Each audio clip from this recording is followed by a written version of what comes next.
Open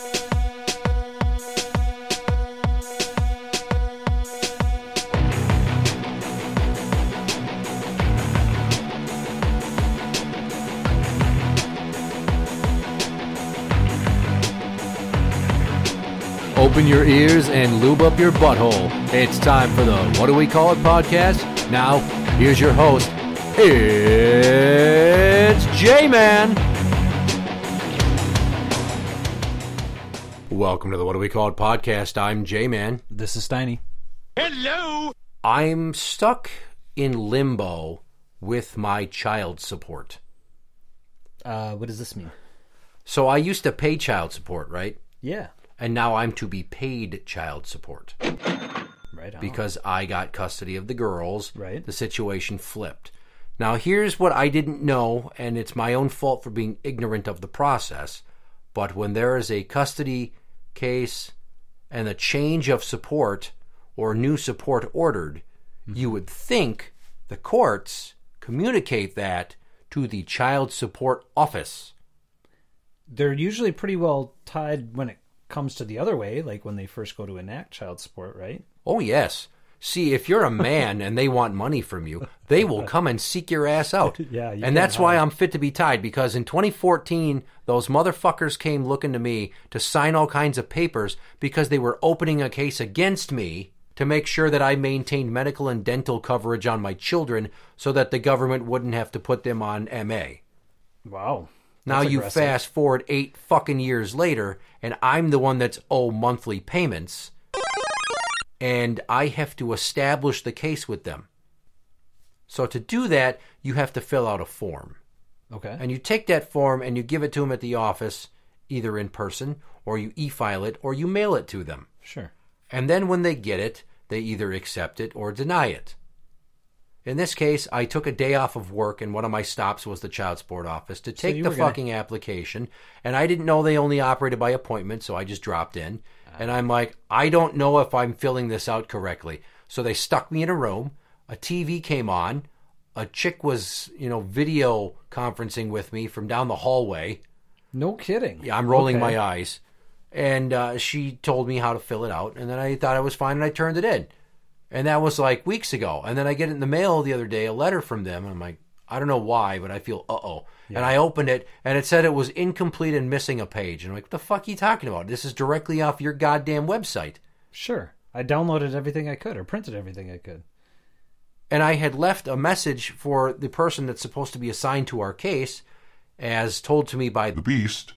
Oh, boy. And I left her a message, and she gets back to me and just says, yeah, I saw that the paperwork got boomeranged back to you. Now that there's been a change in the direction of payment, we don't just set that up for you. We have to have you tell us that you want your money so we can open a case. And I'm like, I have to tell you that I want my fucking money? What kind of broken-ass bullshit is that? If the court changes something, it should communicate to, because they're all a part of the same fucking government system in the same goddamn building, no less. Why does this information go one direction? Hire 2 people. 2 people is all you need. And they can sift through the cases. It's going to take them all their time, all the weeks of all the years. But that's their job. They get the paper, they see, oh, okay. And then they have to assign it to a caseworker. And these people have probably hundreds, if not thousands of cases based upon the populations of your average metro 7-county area. Mm-hmm. And then you fucking, if everything's good, you just check a box. Right? You go through your list, you check a box. You deal with the most recent shit. I know I make it sound so simplistic, and to anybody that does this, they're probably like, no, you stupid fuck, it's way more complicated than that. That's not how it works at all. Well, in my idealistic, naive mind, the court says, he's owed money now, make this bitch pay, and then they contact me. I don't have to play phone tag.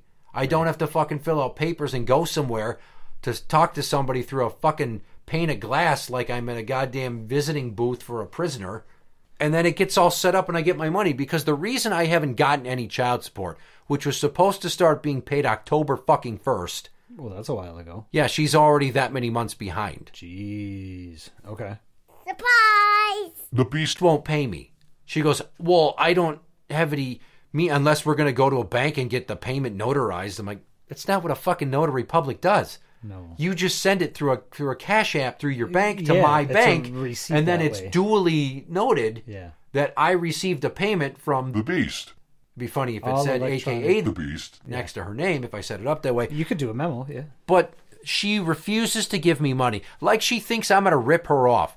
Let me tell you, listening audience, I never once was late on child support. I never missed a payment, even when I quit my job at the tail end of 2020 because I was burned out from the pandemic and social work and home office and all of her shenanigans and taking care of our kids and online learning. I quit because I had to tap out. And in those 3 months, I spent $2,000 a month on my bills, all of them, including child support. Nothing was late. Nothing was deferred. No fines, no interest, no nothing. I paid my shit. Yep. I'm very frugal and fiscally responsible. So even when I'm not fucking working, I would hand her a check for $300 the first of every month because I didn't have it taken from my check. I didn't want the fucking government digging into my pockets, fucking something up, as governments are known to do, or to have some, data breach, or who fucking knows what number of other idiotic things that people that have Uncle Sam's hand in their ass like they're a puppet have to deal with. So I paid her. And she could have been like, he didn't pay me. But there was always the fact that she cashed a check and Wells Fargo would scan it. And you have proof of it. Yeah. But unless you had it specifically memo, that she could say, oh, it was for other things. I remember in the early days of child support, that was one of the things they told you to protect yourself. It was like, if you are going to make any payments, make sure it's noted or there's a receipt or something that this is for support, so it doesn't come back later and said, oh, no, that was just him being nice and giving me $300. Right. Yeah. No, it would always say child support, right on. August 2020, for example. Yep. Now, I also want to point out, and I've brought this up many times over many episodes that deal with the Beast in our custody case and all the shit that she dealt with her relapse into meth and CPS taking the girls away, is I kept paying that bitch when I had the kids because I didn't know any better. Right. You had mentioned that before, and I wouldn't have known any better. I would have tried to, but... Yeah, and there was an instance once where she's like, well, I was going to tell you you don't need to pay me this month. And I wanted to get it in writing. I'm like, text me that you are foregoing your monthly support allotment because I've had the girls due to the CPS case. And she wouldn't do it. Oh, really? She just wanted me to keep the check and not pay her, but she didn't want to give me any proof of it. So she acts like I'm going to rip her off when she's the one that's crooked as shit.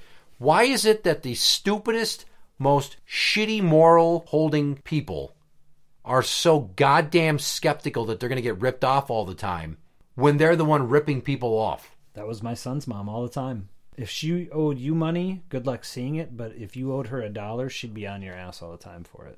Yeah. One of those types of people. It's fucking ridiculous. And so I paid her when she didn't have the girls, and we agreed, according to her begrudgingly, and she was a vulnerable adult while in treatment. It's like a whole other fucking thing that she doesn't understand. She didn't want to agree to a back payment of the support that I gave her while I had the girls to the tune of $1,800, which was due to be paid by April 1st. Guess what I haven't gotten? Came and went. Oh, I'm sure. And as of April 2nd, it's supposed to start accruing interest at the maximum rate. Because although, according to her, they no longer add interest onto child support, she thinks this applies. I'm like, no, this is a summary judgment. This is a judgment against you now. Right. This isn't support anymore. This is just hey, you owe this money. And I was like, oh, okay, the chick on the TV told me that I just notify them of this and they can help enforce that too. Okay. She could write me a check for the amount she owes me, right? She could have been paying child support, but she's afraid I'm going to rip her off. And we know what she's really doing. She's not paying her bills. And she's admitted numerous times to me that she's got a new online gambling addiction with e-slots. And I'm like, you're fucking stupid. That shit could be overseas where it's completely unregulated and you're being ripped off because there's no governing body to force them to pay out ever. Ever. Right. They could just be taking in everybody's money and not paying out at all. And she told me she's, quote, chasing a loss. So she's worked and worked and worked, and she shouldn't be in danger of still filing bankruptcy or losing her house, but she is because she's an idiot who traded one addiction for another addiction. She needs a kick in the ass. And it's a gambling addiction. Yeah. And her mom's a fucking degenerate gambler, too. So, I mean, this is learned behavior.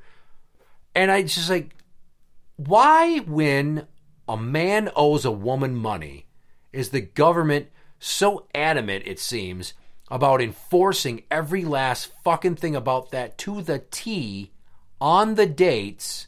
But if it's going the other way, I hate to overgeneralize based upon my experience without like talking to a bunch of other dudes. I could easily go on like the Am I the Asshole thread on Facebook. Sure. Not on Reddit, because fuck Reddit, it's confusing and they're all dickholes. But I'm sure there's other guys who are like, oh yeah, I got fucked too. I mean, how many guys have paid money for a child they later found wasn't theirs, and the state was still like, and I don't mean Minnesota, other states were like, well, someone's got to pay for this kid, so you're stuck, and they have to fucking sue for the right to not pay money every month out of their hard-earned checks for a kid they found out isn't even their fucking kid. Well, the thing is I look at it, is your situation isn't that unique. There's going to be times where things will change and all of a sudden somebody gets full custody where the other parent is unable to meet their obligations or for whatever reason. So you're telling me that there's this huge process to just reverse the paperwork? No. All you do is they factor in your incomes and they run it through a goddamn calculator based on the percent of time that you have the children. That's it. And they keep it simple that way. All right? So run the calculators based on what percentage you now have the children at, and that's it. Just reverse it, right? If you were deducting money from his account or his paycheck wages, now you apply it to hers, right? Because they'll go right to your employer. If they need to garnish your wages because of missing child support, they'll go right to your employer. They don't need to fill out a bunch of paperwork. They could just, we're going to take it out of your check now. So to act like, oh, no, it's on you, sir. You're supposed to tell us and notify us. No, that's BS. I know it's a simple calculation. I know it's a simple thing because I've gone through it a few times, even when we tried to get it adjusted, because I thought she was making more and it would have been a bigger percentage of what original calculations were based off of. So it changes all the time. Every 2 years you can have it up for review. So that's BS. And I was paying her $300 on top of maintaining medical and dental. Right. Even with getting credit for the insurance and coverage and all that stuff. And then there's the infamous downward deviation she can't stop fucking talking about, like we haven't worked this out numerous times where I've explained to her, no. The total was $700 and some. So you subtract what I'm paying for medical and dental, and that left $419. And of that $419, $119 happened to be your portion of the medical to pay. So rather than me giving you $419 and you giving me $119 back, it's now $300. It's called a downward deviation, so that I'm holding on to the money that I'm deserved, so I don't have to fight you for it, because they're not going to enforce medical support. She only owes me $50 a month, bare minimum, and I'm supposed to have copies of her check stubs and W-2 and taxes, none of which has been given to me. Oh, yeah. So that if I want a recalculation, she's just like, you're getting bare minimum. Enjoy your $50 was her attitude in the beginning. But she's also got arrears on top of what she owes me for the month she hasn't paid. My case went back to the day it was filed. Okay. So while she started paying me if she was due October 1st, 2022, I filed that case in February of 2021. So there's a $10 arrear on top of this until she pays it off for whatever. Sure. So that's August, September, October, November, December, January, February, March, April, May. It comes all the way back. And then there's 3 months that she had to give me so she could finish treatment. So she owes me 16 months times 50. 800. On top, it's a 1,800 plus 800 plus the 50 a month she hasn't paid me since October, November, December, January, February, March, April, May. She's fucking 8 months behind. This is fucking ridiculous. You know you're most likely will never see that money. Oh, I know. That's the brutal part. My estranged wife is owed $50,000 in back support from my stepdaughter's father, who's homeless and a drug addict and won't get his shit together. See? And she's never going to see a dime. Yeah. And the point of this is that if he doesn't work, he doesn't make money, he doesn't have anything to pay. Yep. I mean, imagine being owed $50,000. And there's so many women. I don't want to make this sound like fuck women. It's not gender-based. There's a very dysfunctional reverse in the dynamic when it benefits men than how it benefits women. I don't think you have to be a Rhodes Scholar or attend fucking Harvard University to figure out that's how our society goes. They favored women for way too fucking long and gave the mom everything in divorces and custody cases. But Jesus Christ, dude, imagine all the women that are owed tens of thousands of dollars. They'll never see it. Oh, yeah. It's fucked. Yeah. Instead of taking your license and putting you in jail, design work camps. Force these fuckers to go there and work. I don't mean just fucking break rocks like prisoners. But yeah, I mean, you will force them to work and they must live on premises, and 90% of their money will go to the mother to pay it back. And when you get to a percentage of closeness to paying it off, they'll reduce the percentage. And yeah, you're going to lose your life basically in the fucking meantime, but maybe if you would have had your shit together and not created this other human being that has needs, fucking be responsible, you miserable cunts. This is male and female cunts. Yeah. All kinds of cunts that owe money, that just all these excuses and these bad habits, and you can't get your shit together. And it's not like I'm destitute and I don't have the money to buy my children what they need or to, support them with their basic everyday activities and food, clothing, and shelter. Like, I cover that shit. I buy clothes for my house, and she's like, well, maybe if you have some extra clothes, you could send some here, because I don't have any money. And it's like, then fucking work more, you dumb bitch. Yeah. Jesus Christ. So the thing is her case is specific, right? We know this to be true. And I know there's a lot of other people out there that this is true and they don't want to admit it. And there are other people that just are in a bad situation and they can't get out of it. But the Beast is one of those people that puts herself ahead of everyone else quite regularly, right? All the time. She wouldn't do this type of behavior. She would have the money. She would be able to meet her obligations, her responsibilities. But she makes it harder on herself because she always puts herself first, and she doesn't see that at all. She doesn't realize that's why her life is so much more difficult. Well, right? She kind of does. Maybe now.